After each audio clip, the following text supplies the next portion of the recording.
एक बार फिर देवर्षि नारद के मन में यह अभिमान पैदा हो गया कि वे भगवान विष्णु के सबसे बड़े भक्त हैं। वे सोचने लगे, मैं रात दिन भगवान विष्णु का गुणगान करता हूँ, फिर इस संसार में मुझसे बड़ा भक्त कौन हो सकता है। किंतु पता नहीं श्री हरि मुझे ऐसा समझते हैं या नहीं। यह विचार कर नारद भगवान विष्णु के पास क्षीर सागर पहुँचे और उन्हें प्रणाम किया। विष्णु जी बोले, आओ नारद, कहो कैसे आना हुआ। नारद बोले, भगवान मैं आपसे एक बात पूछने आया हूँ। भगवान विष्णु बोले, मैं तुम्हारे मन की बात जानता हूँ नारद, फिर भी तुम्हारे मुंह से सुनना चाहता हूँ। नारद ने कहा, हे देव, मैं जीवन भर आपका गुणगान करता रहा हूँ। पल पल हर क्षण मुझे बस आपका ही ध्यान रहता है। आप मुझे बताइए कि क्या मुझसे भी बड़ा कोई अन्य भक्त है संसार में। भगवान विष्णु समझ तो पहले ही गए थे कि नारद को अपनी भक्ति पर अभिमान पैदा हो गया है, किंतु अपने मन की बात छुपाकर वे बोले, नारद, इस प्रश्न के लिए तो तुम्हें मेरे साथ मृत्युलोक चलना पड़ेगा। नारद बोले, ठीक है भगवान, मैं मृत्युलोक चलने के लिए तैयार हूँ। भगवान विष्णु नारद को लेकर मृत्युलोक पहुँचे। धरती पर पहुंचकर दोनों ने किसान का वेश धारण किया और एक गांव के किनारे बनी झोपड़ी पर चल दिए। विष्णु बोले, नारद, मेरा एक बहुत बड़ा भक्त यहाँ इस कुटिया में रहता है।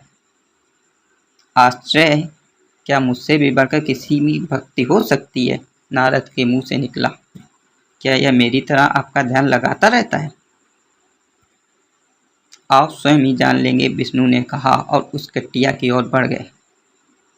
किसान उस कुटिया से बाहर अपनी गाय को बांध रहा था। किसान उस समय कुटिया के बाहर आया।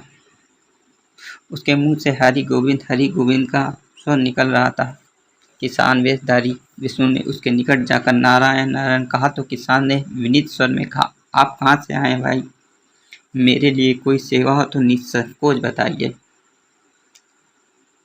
किसान वेशधारी विष्णु ने कहा, हम नगर जा रहे हैं पर अंधेरा घिरने लगा है। वन में जंगली पशुओं का डर है, इसलिए रात भर आश्रय चाहते हैं।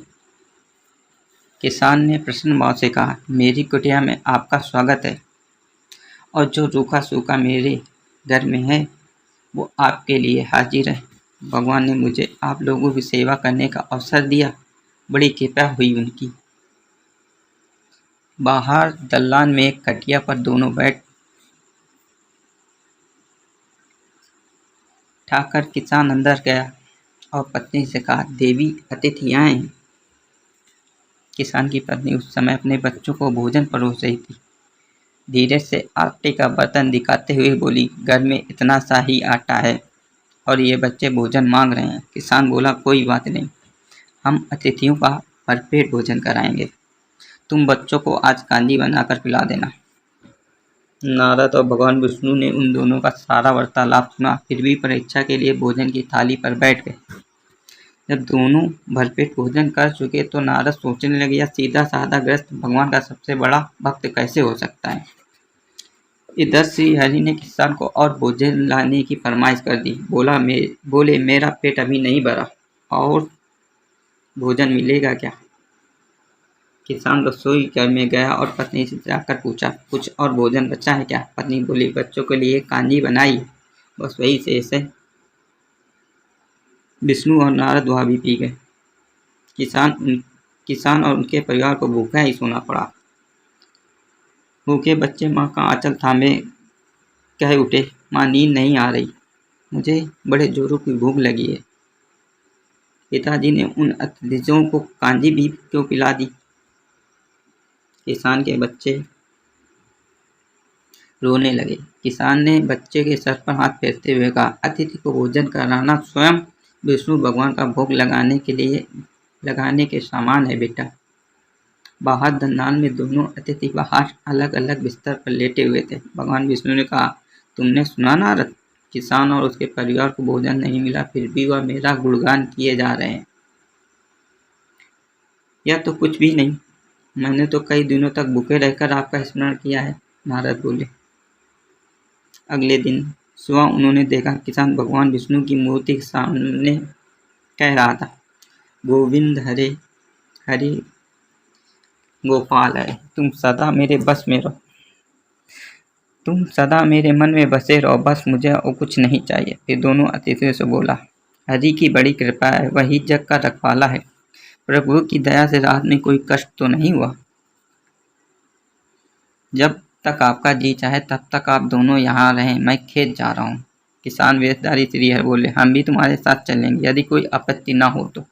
नारद और विष्णु भगवान किसान के साथ उसके खेत पर गए। किसान बोला, यही अपना खेत है, अब मैं काम करूँगा, गोविंद हरि हरि। नारद बोले, तुम तो सत्पुरुष हो, भगवान के बड़े भक्त हो, हर घड़ी उनका नाम लेते हो। किसान बोला, अरे कहाँ, काम से जब भी थोड़ा समय मिलता है तभी उनका नाम लेता हूँ। नारद ने पूछा, कब समय मिलता है? किसान बोला, सुबह उठता हूँ तब, रात को सोता हूँ तब, और दिन में जब भी काम में समय मिल जाए। ओ समझा, नारद के मुँह से निकला। दोनों जब किसान से विदा लेकर चले तो नारद ने व्यंग्यात्मक स्वर में कहा, आपने सुना भगवान, वह सुबह शाम 2 बार ही आपका स्मरण करता है, जबकि मैं हर समय आपका ध्यान करता रहता हूँ, फिर भी आप उसे महान भक्त बताते हैं। नारद की बातें सुनकर श्री हरि चुप रहे, किंतु मन ही मन उन्होंने कहा, कारण भी जान जाओगे नारद।